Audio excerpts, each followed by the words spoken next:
ಮಧ್ವಾಚಾರ್ಯರ ಹೃದಯದಲ್ಲಿ ಕೃಷ್ಣ ನಿರಂತರವಾಗಿ ನೆಲೆಸಿದ್ದಾರೆ.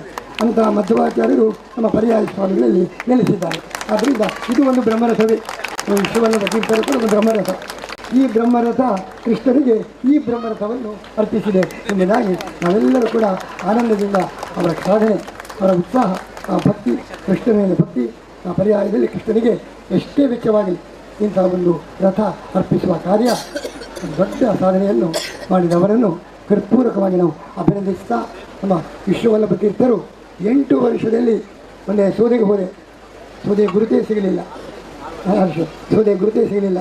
ಒಂದು ದೊಡ್ಡ ಇಂದ್ರಪ್ರಸ್ಥದಂತೆ ಸೋದೆಯ ನಿರ್ಮಾಣ ಅವರು ಮಾಡಿದ್ದಾರೆ. ದೊಡ್ಡ ಕಾಲೇಜು ಸ್ಥಾಪಿಸಿದ್ದಾರೆ.